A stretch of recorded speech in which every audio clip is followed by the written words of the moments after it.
We are back on the Rational Boomer podcast. Hopefully, your day is going well. It is Thursday. This will be the last night I'm recording from Georgia, at least this go round.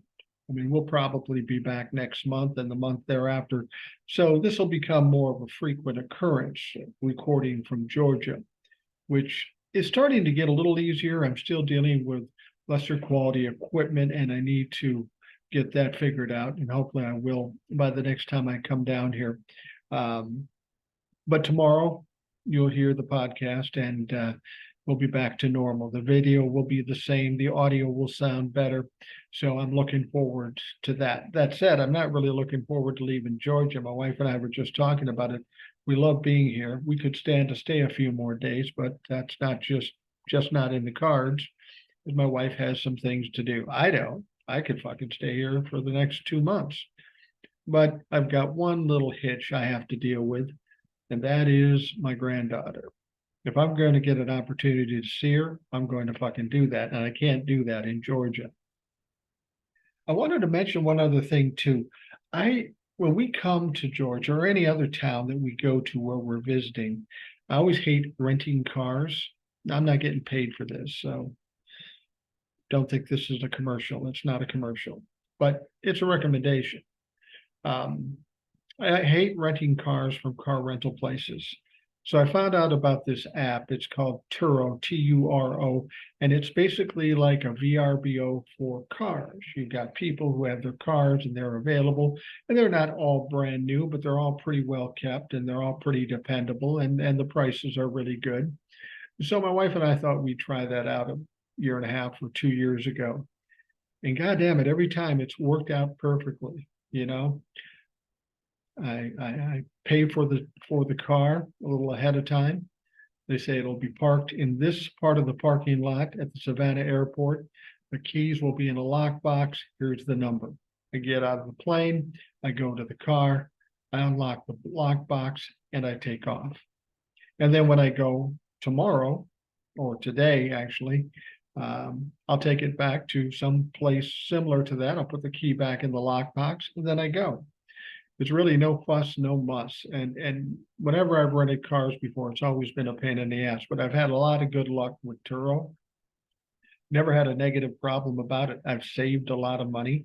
Now, you're not going to, you could go from anything from a Lamborghini down to a Volkswagen. You go through the list and you see what's available, and you can pick whatever you want depending on how much you want to pay. Well, my wife and I took a car that I would never think I would get, but we just try different things. It's just for transportation. But I never really gave much thought to a Toyota Prius. I mean, I like the idea that it's a hybrid and that it saves on gas, but I just kind of assumed it would be a little tinny car, and it wasn't really something I was interested in. Well, in this particular trip, that was one of the only options in the price range and what we needed at the time. So we got this Prius hatchback, and we thought, okay, this is weird. And it was weird when we got in it because it's a little different than driving a regular car. And my wife and I have never driven a hybrid, so we were a little confused at first. But once we figured out, really not a bad car at all. It doesn't take much gas at all. It runs great. I was surprised by that. So surprised, my wife said, we should buy a Prius. We're down here in Georgia just to park it until we come down. I go, well, that's nice, but yeah, it's a fucking lot of money just to have a car parked for 90% of the time. Now, regardless of what I say about this, has no bearing on it. No fucking bearing at all. Once my wife gets something in her head, then chances are we're going to do it. But see, she's really a bargain hunter, and she's kind of cheap too. So that's always a conflict for her. She wants to spend the money, but she's cheap, so she doesn't want to spend the money. And then she needs me to come in there and say, yeah, fucking spend the money, or don't spend the money. She wants to make the choices, but it always ends up on me. I think at this point, we're probably not going to buy a car for down here.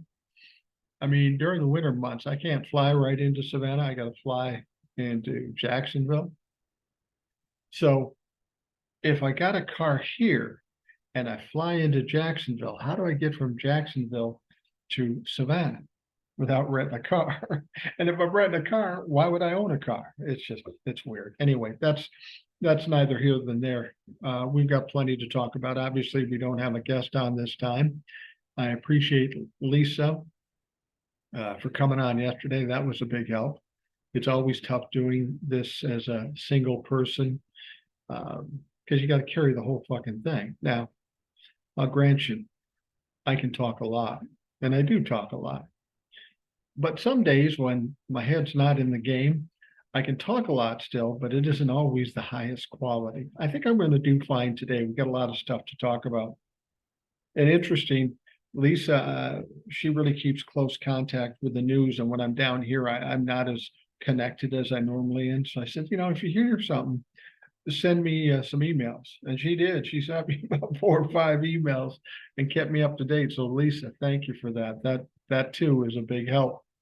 So let's get down to things. We have some emails to discuss. So let's do that.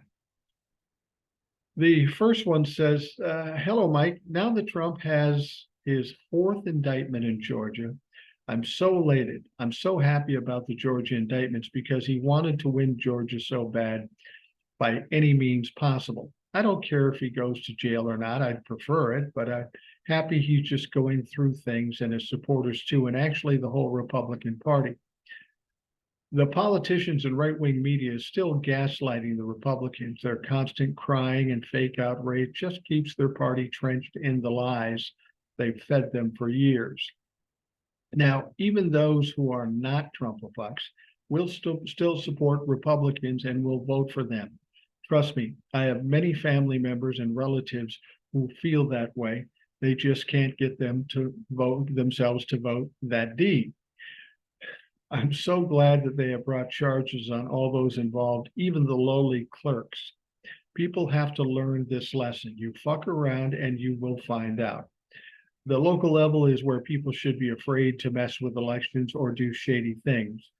We got too comfortable for too long and we didn't participate in local elections and paid attention. I hope people are awake now and realize how important it is to vote at every election, especially young people. Yeah, I think that's true. I think we all learned some lessons here, and I think by virtue of what we've dealt with so much, we are going to see greater turnouts at the elections. I mean, we certainly did in 2020 and in 2022. 2024 is going to be just as contentious, and I think we will probably see maybe record turnout, which is always a good thing. It's a good thing that many people are participating in the elections, but it's also a good thing too because there's more Democrats than there are fucking Republicans. Email goes on to say, another thing I'd like to bring up, I saw a report that some conservative Republican scholars submitted a brief to Judge Chutkin in D.C. supporting the early date of January 2nd for the January 6th trial. They want an early and speedy trial for Trump. People might look at that and think, oh, wow, these conservatives have the right idea. Let's get this trial going. But you know what? I'm positive they have an ulterior motive. You can't trust Republicans to do something for the good of this country. It's got to benefit them somehow. They want the trial done before the Republican primaries. They are fearful that if Trump wins the primaries and his trials are still looming, and worse, if he gets convicted, people are not going to want to vote for him. They want him out of the way. I hope he stays in this race as long as possible. I hope he gets destroyed by Joe Biden. Republicans are such cowards for not taking him out of the equation a long time ago.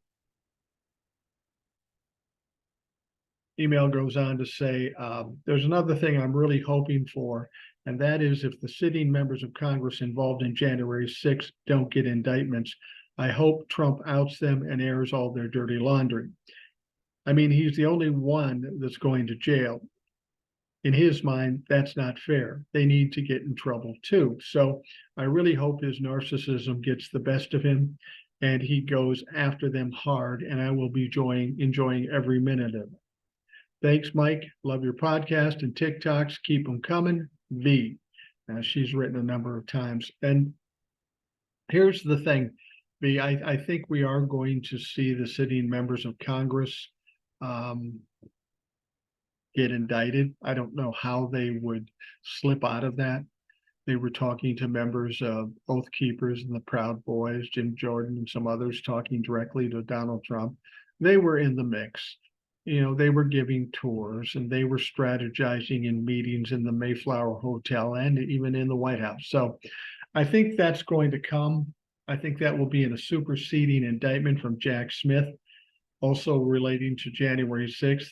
I think the next set of indictments we see from Jack Smith are going to be a lot like Fani Willis's, maybe not RICO charges, but certainly sprawling and involving a lot of people. I think that will happen.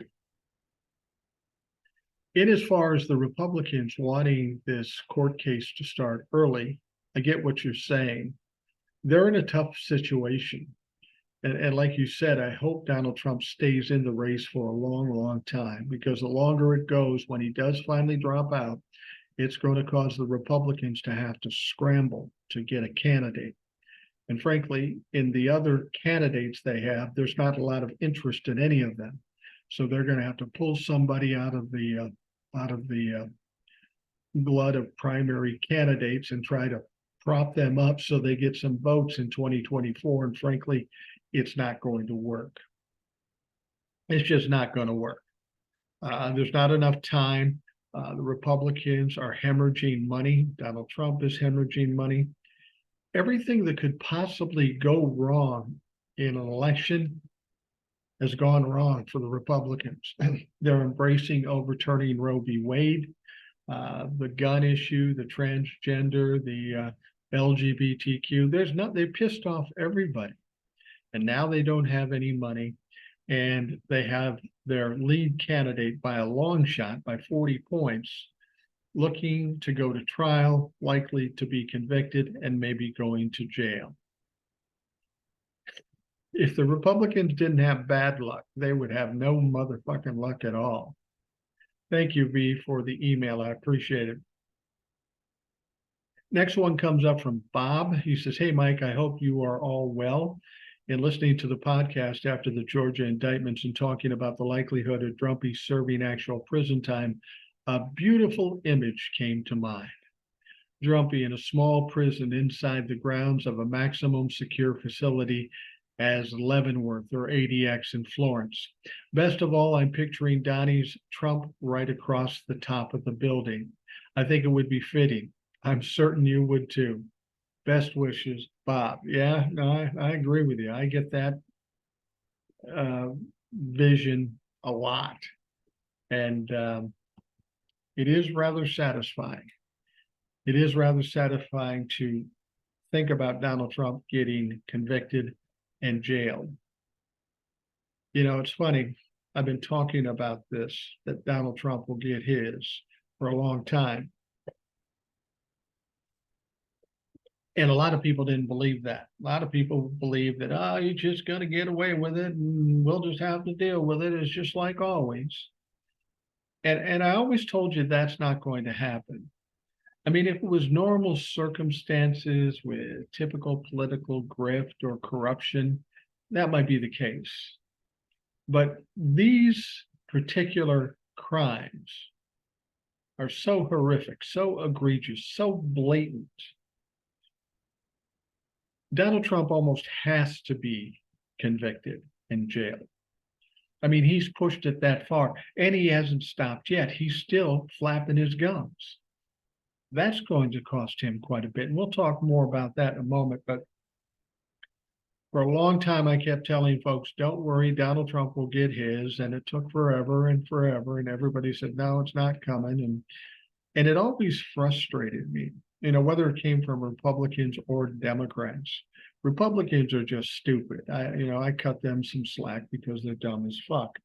But when it comes from Democrats, I understand what they're saying. They're frustrated. They feel like nothing ever happens to the elite class. They always get away with it. And it's kind of like, people would always say, I'm not going to believe anything until I see it.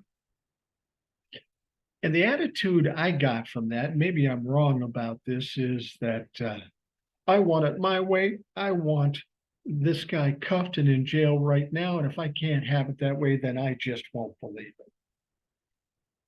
And that bothered me as an attitude. That's a defeatist attitude. That's not what you do going into anything. You look at the facts, you see what's up. You can try to compare it to things that have happened in the past, whether it be Nixon or whoever, but you can't do that because what we're seeing, what has happened in this country is something we've never seen before. It's been so bad and so risky to our government. We've never seen this before. So to me, it was reasonable to think that if we've never seen this kind of criminality, that the handling of it and the ultimate punishment of it would likely be something we've never seen before. So being where we're at right now, none of it is a surprise to me. That said, I'm rather gleeful about it, but I'm not surprised by it. This is the way it had to go. And now people will say, well, he won't go to jail. And at one point I said that, no way they're going to put a former president in jail. But here's the fact. So many people know exactly what happened, how dangerous this was and how bad Donald Trump was. They almost don't have any choice but to put him in prison. Because as much as they worried about the divisiveness and all the problems would happen if you prosecuted and convicted a former president, that has shifted again because we're looking at things we've never seen before. Donald Trump was not the typical president. He didn't commit the typical crimes. He wasn't covert about it. He did it in front of everybody's face. So given all those differences, it's not crazy to think that he would be convicted and put in jail. And I firmly believe that somehow, some way, he will be locked down. It could be in a federal prison. It could be in a jail for a time. It could be a lockdown at his home. But make no mistake, something is going to happen to Donald Trump. And all the people who kept telling me nothing's going to happen to Donald Trump, you have to understand, there's already been a lot that happened to Donald Trump. You think about all that's fallen on his head and you try to imagine dealing with that shit. I know Trump puts on a strong face, but that fucker is spinning in his mind. He's already an emotionally broken piece of shit. Can you imagine where his head is now? Well, all you have to do is listen to that fucker rant. He can't keep a train of thought to save his fucking soul. He's spinning around. He's scared to death. And this is a dangerous time for Donald Trump. When somebody who's a narcissist, a sociopath, a pathological liar gets cornered and none of his regular strategies work to get him out from underneath it, then it starts to get wild. He will say and do things that are absolutely crazy. And he's already doing that. You know, he's going after judges and lawyers and witnesses when he knows he could be put in jail for this thing. Some people have asked me, when is Judge Chutkan going to do something? He's already violated the order of protection, and that's true. And I'm a little surprised she hasn't done something yet, too. But consider this. What are we now at? August 17th? In 11 days, she's going to be getting together with Trump's lawyers and the prosecution team, Jack Smith, and they are going to make a decision as to the start of the trial. Now, she said something very clearly. She told Donald Trump and his lawyers, if you keep talking some shit, what that will mean is I'll make this trial come faster because I want to protect everybody involved, and then we need to really get it done. And here's what I'm thinking might happen. They're going to get to, if she does nothing between now and the 28th, which may be hard for her to do because God knows what Donald Trump is going to say. But what I'm thinking is, if she doesn't say anything between now and the 28th, she's going to sit down and she will have looked at the recommendation from Donald Trump's team as to when to start the trial. And she'll look at Jack Smith's request, and I think he was at January 2nd. something like that. And instead of compromising with Donald Trump, somewhere in between what they want and what Jack Smith wants, she'll either give Jack Smith exactly what he wants or maybe go a month earlier just to make her point. And then we'll see if the guy starts yapping again. And at that point, if she does that, what I think she will do is she'll look at him and say, look, Donnie, the only thing I got left to punish you with is fucking jail. So keep it up. It's on you now. You keep it up. I've already told you what's going to happen. Talk, and you're going to fucking jail. What's going to be interesting is he's talking shit about Fani Willis and everything that's going on in Georgia. And as soon as all these motherfuckers are arraigned there, that's when the order of protection idea will come out in Georgia. And he's going to struggle with probably a judge that's not very sympathetic. And of course, Fani Willis, who is gangster herself. The question is, if he keeps this up, who's going to jail him first? Judge Chutkan in DC or the judge in Georgia? Who knows? Donald Trump's not capable of taking direction. He's not capable of doing the right thing. So I think inevitably he will start talking more and more. And already the things he said has caused some pretty concerning things, which we'll talk about in a bit. But the prospects for Donald Trump don't look good. As I've told you before, there's no way he's getting out of this. He's not going to get away clean on this at all. He's going to get convicted of multiple charges. And when he does, it's going to mean jail time. I mean, I told you before with Georgia, let's not even talk about the federal government, but the RICO charges that Donald Trump has in Georgia, the rules and the guidelines are very specific. Like RICO charges, the minimum charge is 5 years. They can add more to that. They can make it 10 or 15 or 20 years. But the big thing that is kind of nuts, that's probably causing Donald Trump to have some sleepless nights and some dirty fucking diapers, is that those sentences are mandatory. And what I mean by mandatory is can't get probation, can't cut a deal and get some time off or stay out of jail. That fucker gets convicted in Georgia, he's going to jail, whether he's the former president or a fake elector. If they get convicted of RICO charges, off to jail they go, no questions asked. So this is why Donald Trump is particularly troubled about the Georgia situation. All right, this next email comes from Edwin. I caught bits and pieces of Fani Willis giving a speech about the trial and could have sworn she said the people indicted in the case have been issued arrest warrants and they have until August 25th to turn themselves in. You can verify this, or am I mistaken? Edwin. Yeah, that's absolutely right. And actually, she was pretty generous. She said, now, what did this happen on Tuesday? She said that they all had to surrender by Friday, August 25th. Now, here's some media people and some TikTok saying, yeah, they've got to surrender by this Friday. Not true. It's a week from Friday when they have to surrender. And it's not like going to a courthouse and being pampered and shit. You're going to the Fulton County Jail. You are going to be booked. You're going to be handcuffed. You're going to be fingerprinted, and you're going to be mugshot, whether you're Donald Trump or the lowest fake elector. So that is all true.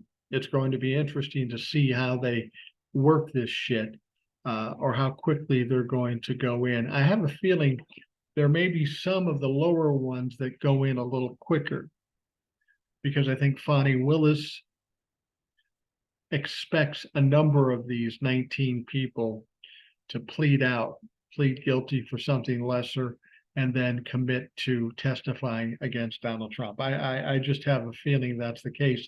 The idea of running a trial with 19 people, and that's exactly what she said.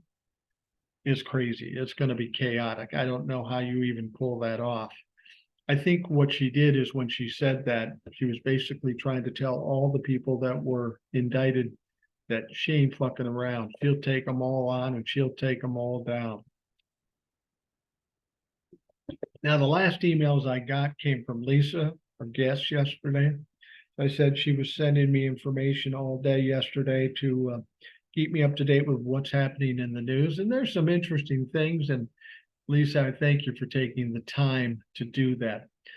In this day and age, there's so much new shit coming out every 10 minutes. It is hard to keep up with it. So I'm very appreciative of giving me these tips. And when I get these tips, if you have tips, don't hesitate to email me, rationalboomer@gmail.com. I just need to know what the story is, and then I'll dig out the facts from the sources I trust, and we'll talk about that. Anyway, these are from Lisa. She says, and this is an interesting one. I saw the headline. I didn't know much about it, but apparently Ron DeSantis wants Disney to drop their lawsuit against him. In his feeble mind, he thinks it will help him in the election. Unbelievable. On a side note, huge protest in Florida regarding Black history laws. Now we're going to talk about Ron DeSantis, but Ron DeSantis is in the same situation. He tried to play tough guy with Disney, and it hasn't worked out very well. His decisions have turned bad for him and people living in Florida. Taxes are going up. And frankly, Disney can fuck with him forever until he goes away. And in terms of a fight between Disney and DeSantis, it's not even a fucking close one. Ron DeSantis will lose. He will be devastated, and he will never be president of the United States. Now, Lisa says there was just released a video of Roger Stone dictating an email to all Republican AGs in states where Biden was leading, that it is okay to send in fake electors to get the president the votes. Oh, he went on and on how legal it was. Busted again. Yeah, Roger Stone's been in the mix here for most of this attempt to overturn the election. Roger Stone got pardoned from Donald Trump. He won't have that luxury this time. And I think Roger Stone is going to be one of those people I was talking about when Jack Smith comes out with the superseding indictments for the January 6th situation. I think he's going to be in that mix, probably with Ginny Thomas and of course Rudy Giuliani. Because Rudy Giuliani at this point is one of the 6 unindicted co-conspirators in the January 6th case. I would bet the next set of indictments we see are all 6 of those people. He's kind of teasing them a little bit and trying to get them scared so they turn on Donald Trump. I don't know that they will. I presume that Rudy Giuliani has flipped on Donald Trump, but I'm not so sure yet. But they will. I mean, Rudy's an old man. He's not going to last long in jail. In fact, I heard his story. He was talking about these RICO charges, and he was kind of upset about it. He says, I've probably prosecuted more RICO charges than anybody in history. And that's probably right, when he was dealing with the mafia in New York. But the thing about it is that now he's being charged with RICO. It's kind of ironic, and it's kind of just desserts, I think. But he's trying to explain to Fani Willis how she knows nothing about the RICO charges. Well, I think Rudy Giuliani knows exactly what's happening, knows he's fucking done. He should, unless he's just completely lost his mind. But he's also having a problem with money, big problems with money. He went to court saying, well, I can't afford this and I can't afford that because I'm broke. And that's the best part. The fact that Rudy Giuliani doesn't have enough money to do the bullshit he's been doing for years is a wonderful thing. So apparently he's been forced to sell his home, which is a very expensive, exclusive apartment in New York City in one of the big buildings. He's selling it for $6.2 million. So if he sells this, this will help him pay for some of his legal bills. That's the funny thing about it. He's got a home he's lived in for God knows how long. He's got to throw this money that he gets from that sale down into a pretty much a shithole, a money hole in terms of legal representation. And it's in a shithole because he can't fucking win. He's actually guilty of all the shit he's done. So he's not going to fucking win. Rudy Giuliani is fucking truly amazing. How he went from being a hero in this country to being one of the slimiest, greasiest criminals we've ever seen. I wanted to bring something else up recently. You know, when Donald Trump or people like Donald Trump get in this situation, as I was saying before, they will say and do anything. They'll throw anything against the wall, hoping something sticks. And it was, I don't know if it was Mike Lindell or Donald Trump who said this, but regarding Georgia and the indictments there, they said those famous words that I always hear and they never follow up on, and that is, just you wait. Really, Donnie, just you wait for what? Well, apparently, Donnie Trump and Mike Lindell are going to have a press conference on Monday. I don't know where they're going to have. I think they're going to have it in Mar-a-Lago, maybe. And the press conference is going to finally reveal all the criminality by the Democrats in Georgia. This isn't about January 6th up in D.C. This is just about Georgia. He is going to show all the criminality of the Democrats, and it's going to break everything open, and he's going to be off the hook in Georgia. Yeah, you're thinking the same thing I am. We have yet to see any evidence. We've heard about these little soirees, these little get-togethers and parties where they're going to reveal all and never do.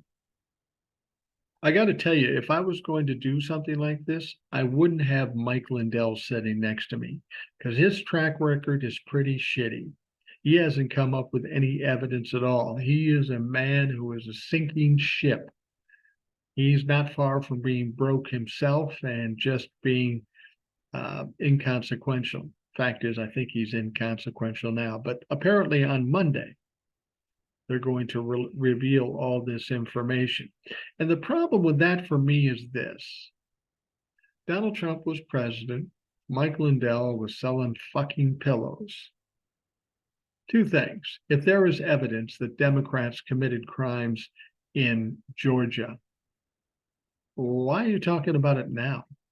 Why didn't you do it when all this stuff began? You could have saved yourself a lot of trouble. But even more importantly than that, I have to wonder this. As president of the United States, you deal with federal things, and Mike Lindell deals with pillows. If you've got evidence of election fraud by Democrats in Georgia, how'd you get it? You had no business looking into the evidence or anything that was going on in Georgia. As president, you don't have jurisdiction there. The state of Georgia does, and not you. So how did you come up with this evidence?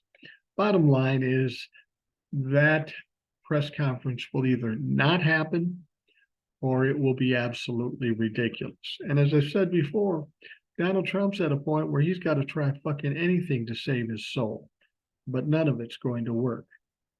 But I can't wait till Monday. I've had a lot of people come to my posts, Trump-LaFucks, and say, oh, just you wait till Monday. And I'm thinking to myself, aren't you guys embarrassed yet? You're the same motherfuckers that said that JFK Jr. was coming to Dealey Plaza.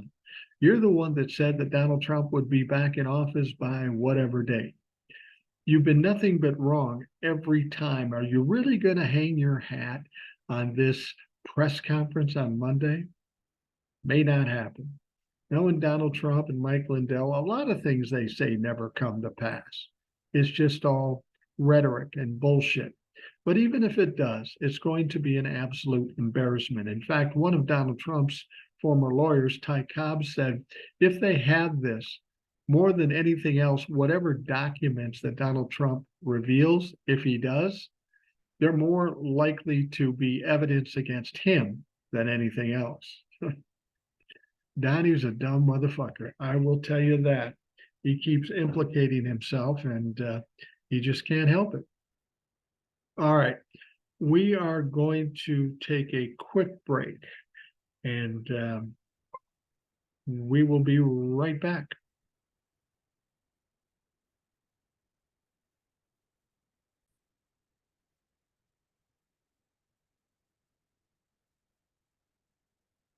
Well, not surprisingly, after the indictments came down from Georgia and Fani Willis, that fired some Trump-la-fucks up. It fired Donnie Trump up.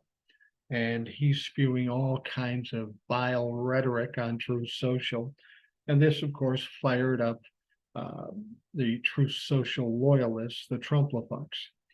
And this is the very thing that's going to get Donald Trump in trouble. This is one of the things that will cause him to be shut down one way or another, whether it be jail time or sanctions or whatever the fuck it is. It's going to be going against him pretty hard because people are reacting very badly in response to this Georgia indictment situation. Now, the people on Truth Social, they're in a rage right now. The former president's followers were quick to comfort him, push conspiracies, and call for retaliation after a Fulton County grand jury indicted him Monday on 13 counts, including racketeering, filing false documents, and attempting to coerce public officers to violate their oaths. Now, see, here's the thing. Donald Trump, if he's out there stirring up anger and causing people to want to attack the judge, the DA, the jury, Donald Trump is culpable for that. And that is one of the things that they will go after him about to shut him up. It's all of a sudden making it not very safe for a lot of people. And that's what Judge Chutkan has specifically said. She wants to keep it safe for everyone.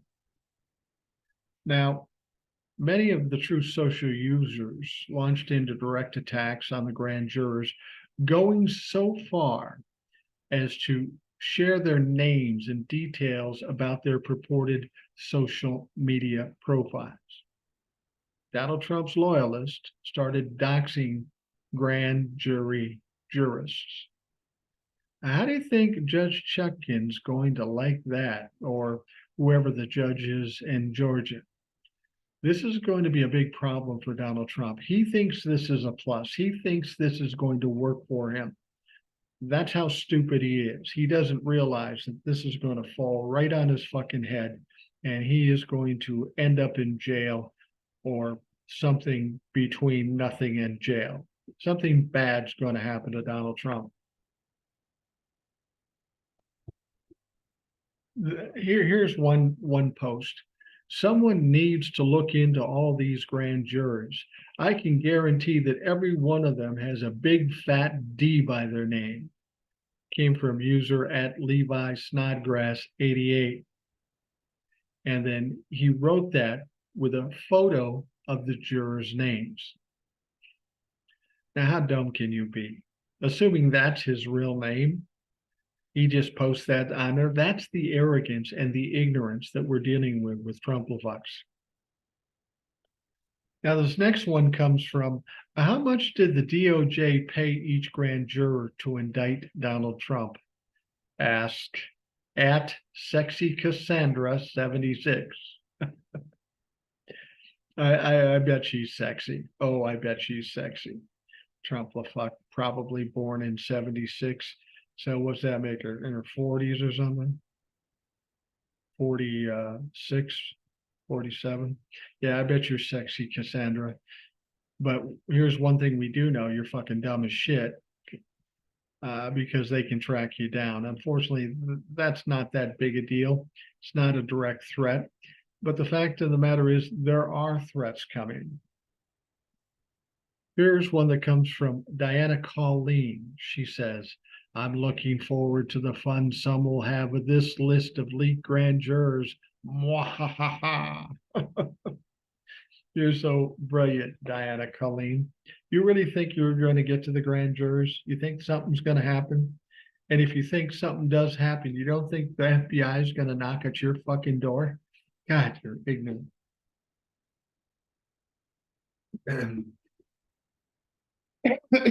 All right. This one comes from Eddie Burt. Eddie Burt. The only reason why Democrat rhinos and the corrupt DOJ are afraid of you, Donald, is because they know that they will never beat you in a fair election. Excuse me. Water went down the wrong pipe. And then he ends it up by saying, God bless you, Donald Trump, and your family. Well, Donald, where is your family? I heard they left town. Not only left town, but left the country. Nice to have the support, isn't it, Donnie? Now, others accuse Fulton County District Attorney of misconduct for including the names of the grand jurors in the indictment, which is required under Georgia state law.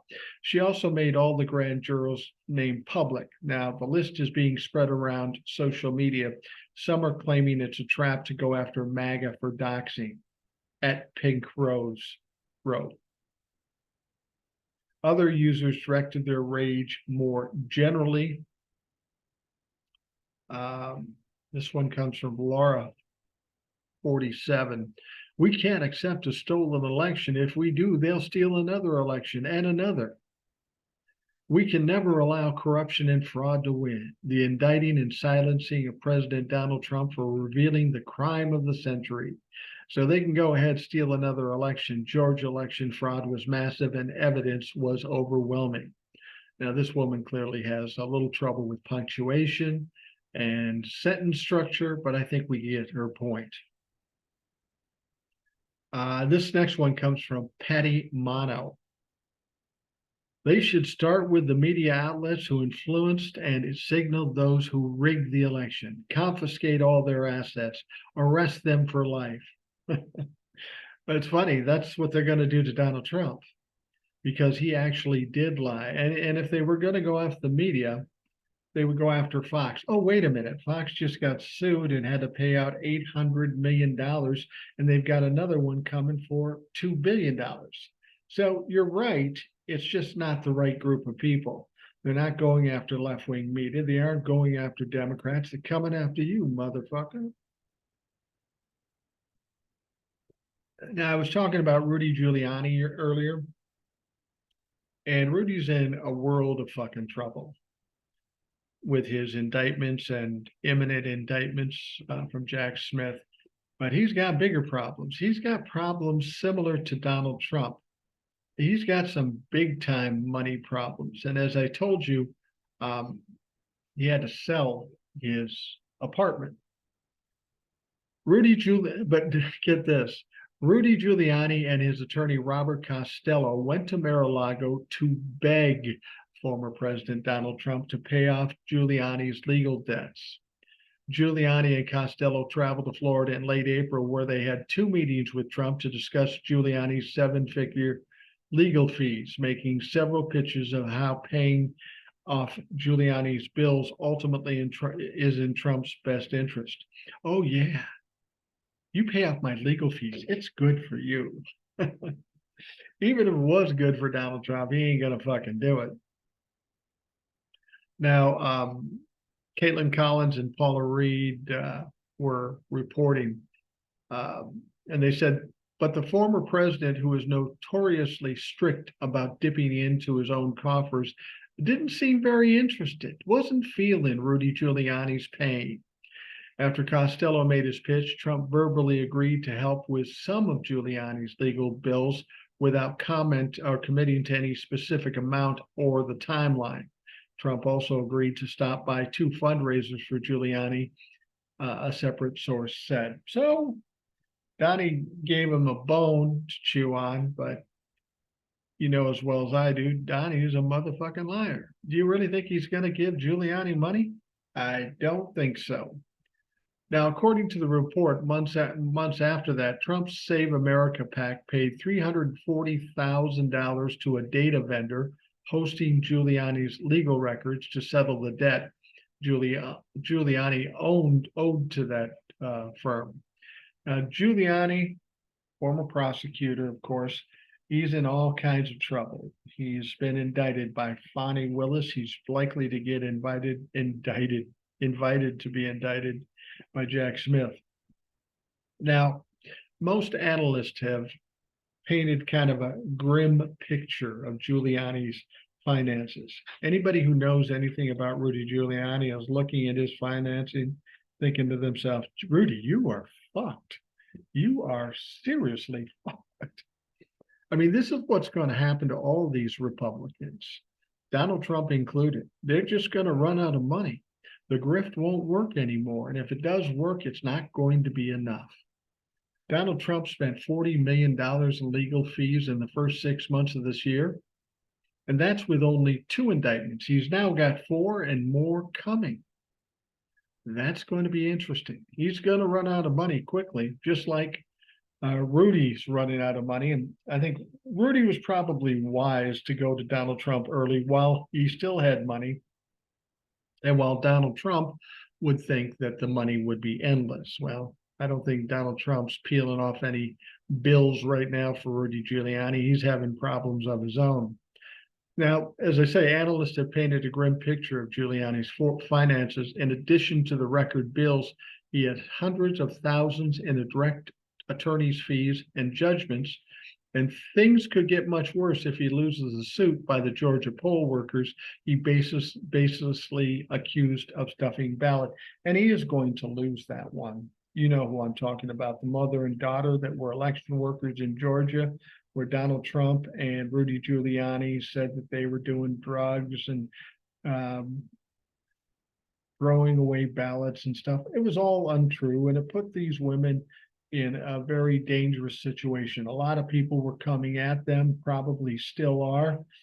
They are suing Rudy Giuliani, and Rudy is going to fucking lose that. I mean, because it's all in the media. Rudy can't say I never said that because there's fucking videotapes of it. Now, Giuliani is defied in the face of the criminal charges against him, calling the indictment an affront to American democracy. Yeah, that'll work for you, Rudy. That stands to do irrevocable harm to our justice system. You know what did harm to our justice system, Rudy? When you and Donnie Trump weaponized it. The very thing you're accusing Joe Biden of doing, you did it before Joe Biden was even in fucking office. So now the cows are coming home. The chickens are coming home to roost. And it's on your shit. And the evidence is there. And you're fucking done. It's truly amazing. And then like I said earlier on, that these clowns are now doxing the grand jurors. That's a dangerous situation. Like I said, you're never going to see the big crowds attacking the Capitol or courthouses or anything like that, because they just don't have the courage. They're cowards, and they know what will happen. You know, they try something like they did on January 6, 2021. They're going to meet lethal force. And there's going to be a lot of Ashley Babbitts laying around. They know this, so they're not going to fucking do that. However, there is going to be lone crazies now and again that will try to do something violent. I mean, like the guy in Utah, he said he was going to assassinate Joe Biden. He had all kinds of guns, and he was a crazy, stupid motherfucker. He was begging for the FBI to come see him, and they did. And unfortunately, he didn't comply. And unfortunately for him, but fortunately for the rest of society, they killed his ass, which is what should have happened. I don't think a guy like this is redeemable. He's too far gone mentally, and he's going to be dangerous as long as he's allowed to be dangerous. This guy deserves one of two things: jail or death. Unfortunately, he chose for himself death, He fucked around and he found out. Now there's another person out there, a single person that fucked around and found out. Another Trump fuck who's upset about these indictments. This one particularly about the January 6th indictments with Jack Smith. Now, a woman from Texas, oh, big surprise. She's reportedly been formally charged with threatening to kill Judge Chutkan, the jurist overseeing Trump's federal crimes. Abigail Jo Schrei of Elvin, Texas, is accused of threatening to harm Chutkan, as well as Representative Sheila Jackson, a Democrat from Texas. In doing so, Schrei alleged to use racial epithets and promised to harm anyone going after Trump. Chutkan has been the subject of attacks from Trump himself. Those attacks from Donald Trump precipitate these attacks by the stupid fucking crazies. Now, what Abigail did is she left a voicemail. She left a voicemail making these threats. Oh, hard to track down. She was tracked down very, very quickly, and she's going to do jail time.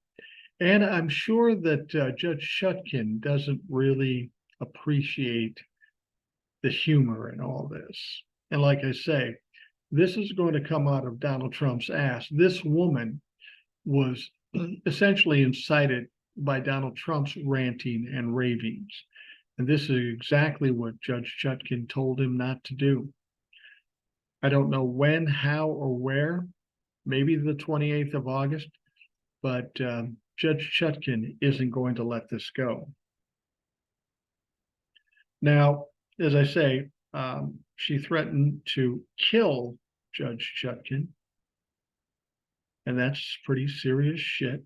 She left a voicemail on August 5th threatening to kill U.S. District Judge Tanya Chutkan and Representative Sheila Jackson, Democrat from Texas. Now, according to the complaint, Schrei admitted to the Department of Homeland Security investigators that she left the voicemail. I'm sure she thought she was doing the right thing. The voicemail started out this way: "Hey, you stupid slave," followed by a racial epithet, and then proceeded to threaten to kill anyone who went after Donald Trump. The list included Chutkan, Lee, all Democrats in Washington, D.C., and all the people in the LGBTQ community. She went on to say, "You are in our sights. We want to kill you." Schrei allegedly said at one point, later adding, "If Trump doesn't get elected in 2024, we are coming to kill you. So tread lightly, bitch." Did she think that was going to work? Does she think that Judge Chutkan is worried about that shit? All you did is made Judge Chutkan mad, and she's going to take it out on your boy, on your Lord and Savior. So good luck with that. Oh, and by the way, you're going to go to jail for a fucking long time. You don't get to threaten federal judges and representatives in the House and get away with that. That's taken kind of seriously. And since they know it was you, and now that you even admitted it, you're in deep motherfucking trouble. You're done. Now,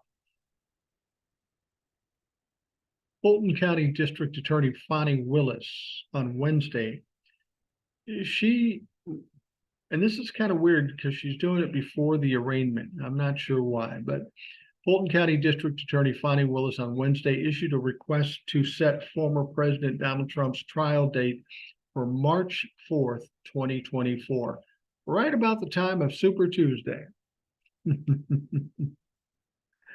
Yeah, I don't know if that was intentional or not, but the fact of the matter is, March and February and January, Donnie's going to be a busy motherfucker. He's going to be going to court cases all over the country. Now, the arraignments for all 19 defendants will take place the week of September 5th. That's coming up. Now, remember, she is insisting that everybody, the 19 members that were indicted, that they will surrender at some time on or before August 28th at the Fulton County Jailhouse. She ain't fucking around. She ain't waiting. Soon as they get arraigned, then or as soon as they turn themselves in, they're going to get arraigned September 5th. And then again, Willis asked the judge to set the March 4th date for a single trial involving all 19 defendants in the case involving attempts to overturn the 2020 election. Again, I don't think anybody's expecting all 19 to go on trial. I think they're expecting a good chunk of the lesser folks to flip on Donald Trump, Mark Meadows, Rudy Giuliani, all the top ones.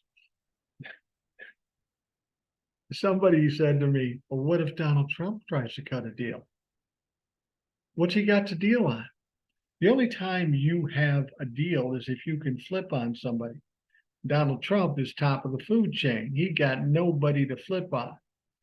There will be no deals offered to Donald Trump, probably not Mark Meadows, and probably not Rudy Giuliani or any of the others that we know the names of, Sidney Powell. So it's going to be very, very interesting come August 28th to see what happens I'm sorry, it's not August 28th. August 28th is Judge Chutkin, where they're going to have a meeting to set the trial date. August 25th is the date that Fani Willis has made for people to surrender. So much shit going on. I can't keep it straight. I don't know how Donald Trump and his lawyers, as dumb as those motherfuckers are going to keep it straight. Now, what's interesting, March 4th is just 8 days before Georgia's primary election. Well, that's interesting. Well, at least Donald Trump will be in Georgia when the primary election starts, assuming the trial starts at that point. Now, the indictment alleges that rather than abide by Georgia's legal process for election challenges, the defendants engaged in criminal racketeering, RICO charges. We can start calling Donnie Trump Rico Suave. Now, you got to be old to remember that reference. Excuse me. But yeah, so that she wants to start the trial 8 days before the Georgia primary. And I think it's Super Tuesday. It's prior to Super Tuesday, which would be a perfect time for Donnie Trump to start his trial. Now, chances are it won't start that quickly. There'll be some delays and such, but I think all of these trials in Georgia and in DC, they are going to start quickly, relatively quickly. There might be 6 months between now and when they start, but when they start, can you imagine being on trial in 3 or 4 jurisdictions, trying to keep all that straight? It's not going to be good. All right. Lisa, I think, brought up Roger Stone earlier on in one of her emails, and that's an interesting story. MSNBC's Ari Melber aired an exclusive recording Wednesday showing Donald Trump advisor Roger Stone planning to steal the 2020 race from Biden. This new video, obtained exclusively by The Beat, will add new information to the timeline of how early Trump advisors and allies were exploring these plots, which went on infamously to run all the way through January 6th certification process. Now, Melber aired the clip, which showed Stone dictating a memo to an aide on November 5th, 2020, 2 days after the election, but before Joe Biden was declared the winner. They knew they fucking lost. That's why they were planning this even before the election. Now, although State officials in all 50 states must ultimately certify the results of the voting in their state.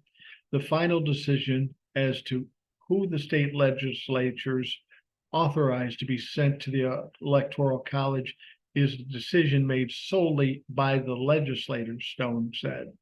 Any legislative body may decide on the basis of overwhelming evidence of fraud to send electors to the Electoral College who accurately reflect the president's legitimate victory in their state, which was illegally denied him through fraud. Now, Stone added that Trump's team lobbied Republican legislators to overturn the results in their states.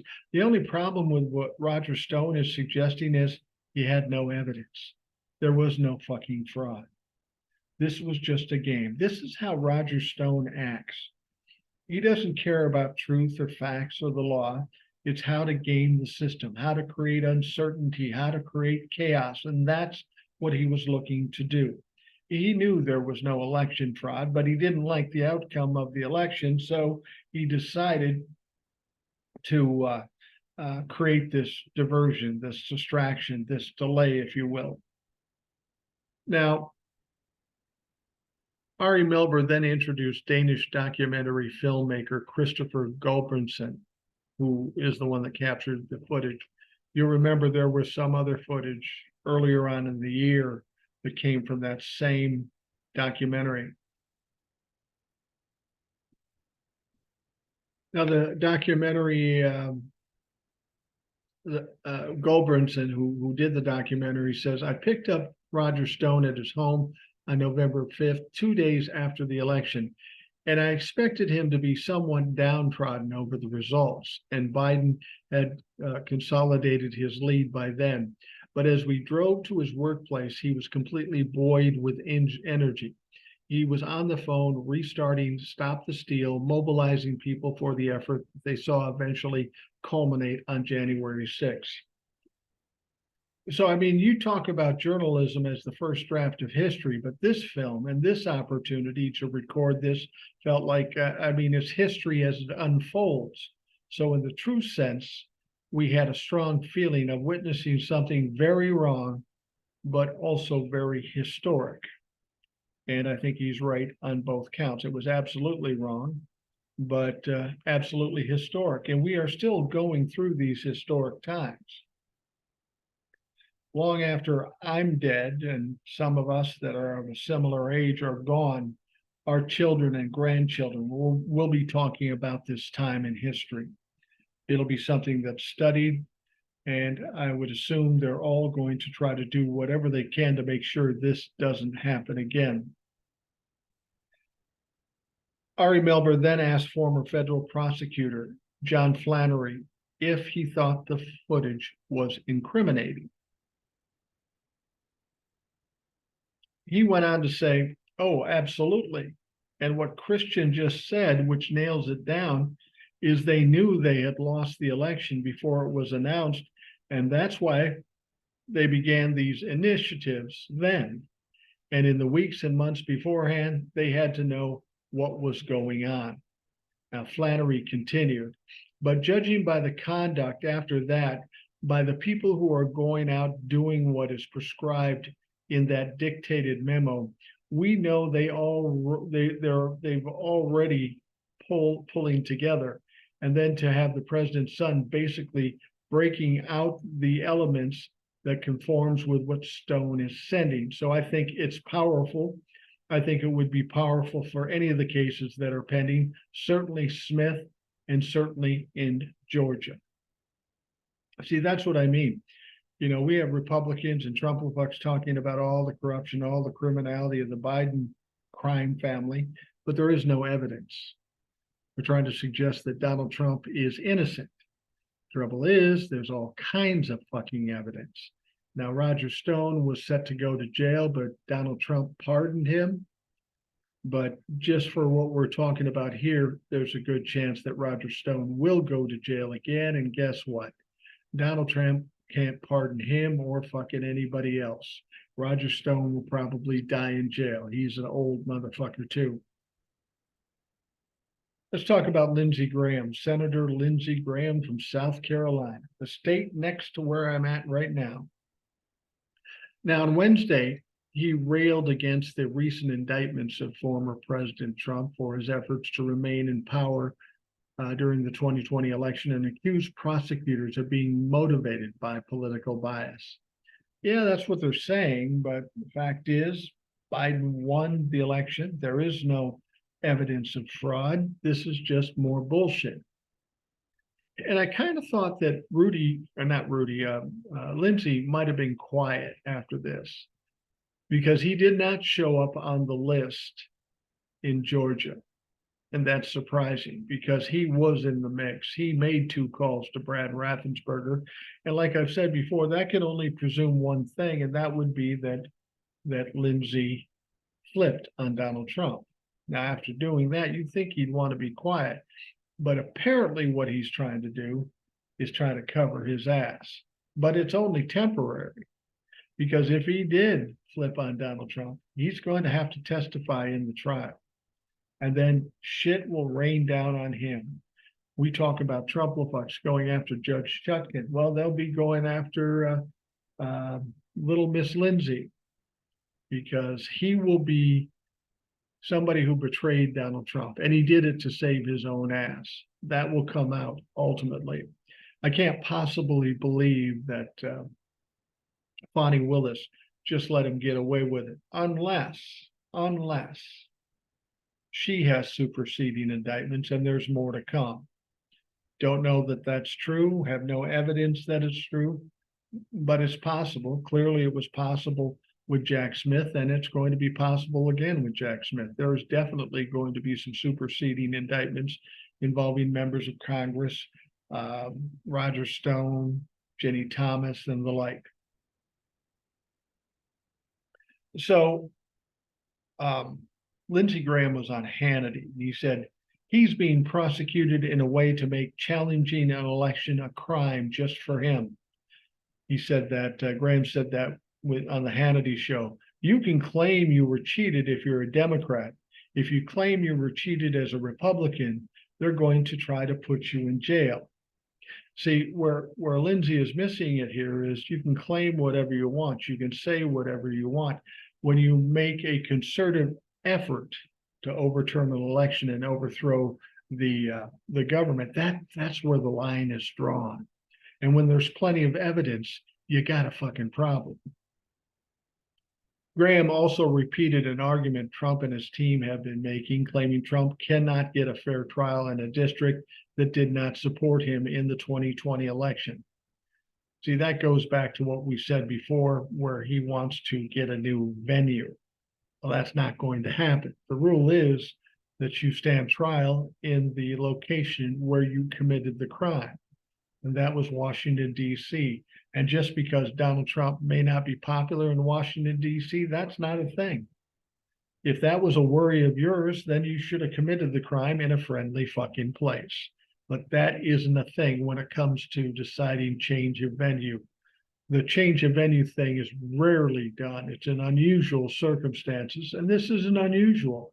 I mean, it's unusual that it's a former president, but the crimes are pretty specific, and where the crimes happened are very specific. There is going to be no change of venue.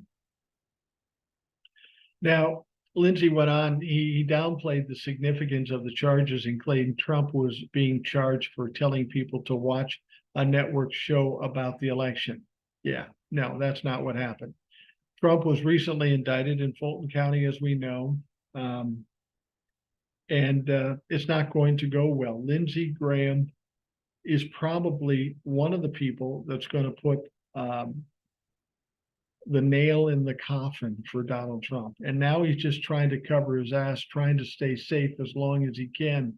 Because like I say, when that trial hits, that motherfucker is going to be exposed, and the Trump-lefucks will not be having it. And that pussy-ass bitch, Lindsey Graham, is going to be screaming like a stuck pig, and he's probably going to lose his next election. We know what happens when you betray the Lord and Savior, Donald Trump. It doesn't go too well when you expect Republicans to vote for you. Now, in a new poll released Wednesday, this is interesting. We don't believe polls, of course, but this is interesting nonetheless, because this is the first poll I've seen that could conceivably be accurate, but again, it depends on who did it. But in this poll, 54% of America said they thought Trump should face federal charges for his efforts to overturn the results of the 2020 election, as opposed to 42% who did not. Nearly 2/3 of Americans also said they viewed the charges as serious. Everybody keeps talking about, well, Donald Trump will win the presidency. I'm so afraid of that. Well, if you've got 54% of the country, if you've got 54% of the country that thinks you should go on trial and be convicted, how do you think that motherfucker is going to win an election? He's not. People always ask me, well, what happens if he gets elected while he's in jail? Well, I guess theoretically that could happen, but it's not going to happen. There is 0% chance that Donald Trump will ever be elected to the presidency again. I promise you that. And it's not just me talking emotionally. It's the facts. Fucking half the Republicans are feeling kind of wishy-washy about it. It's not much better than what we have with Mike Pence. Half the Republicans hate Mike Pence. The other half don't care. Neither one of these two motherfuckers have a chance in 2024.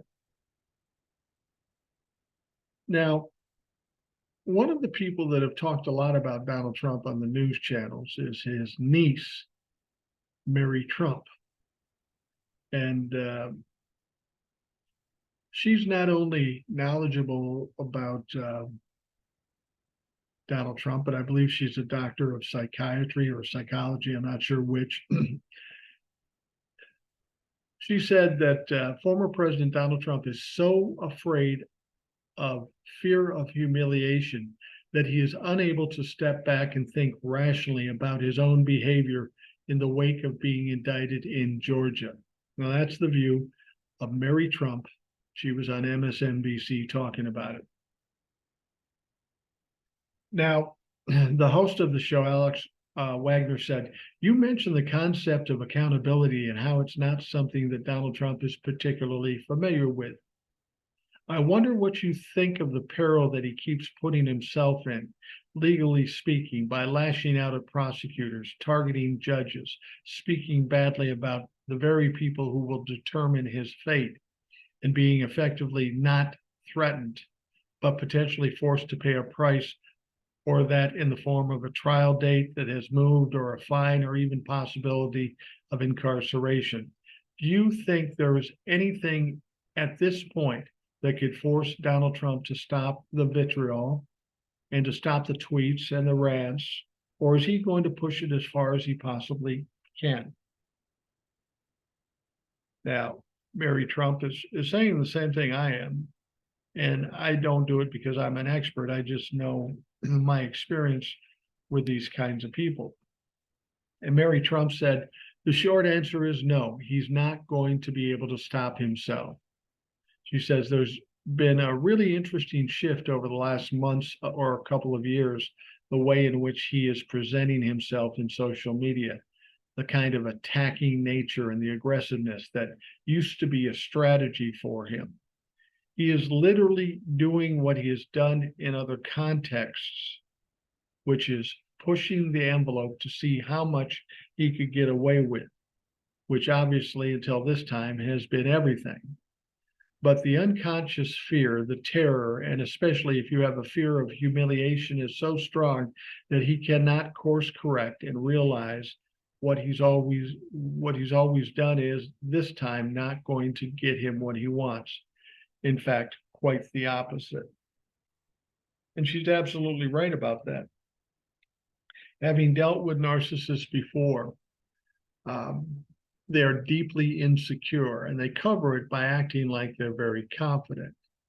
But that insecurity is a weakness, make no mistake about it, and that weakness can be worked. And now that Donald Trump is kind of getting to the point where he's stuck in a corner, he's got all his strategies, his bullying tactics and all that stuff, but it's not working. He doesn't really have anything else he can do. So that's why he doubles down, triples down, quadruples down. He doesn't know anything but attack. He's not going to be able to save himself because he'll keep pushing it until he's completely destroyed. And that's in line with what I've always told you about narcissists. They always go the same route. They start out and they have their time in the sun and they have some success because they're allowed to bully some people. But over time, people get tired of it. You know, that's one thing I noticed about my father.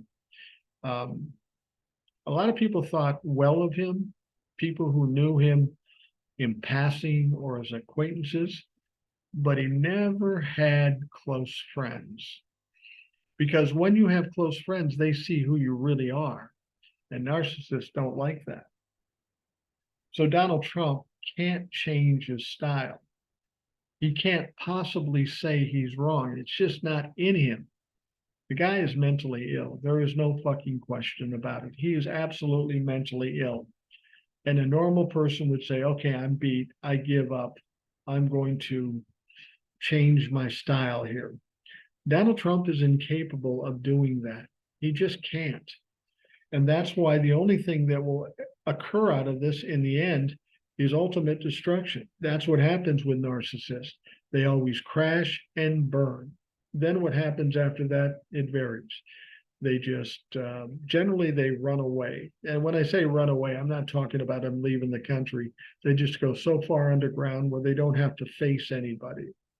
Like Mary Trump says, if they are humiliated, that is the worst thing that can happen to them.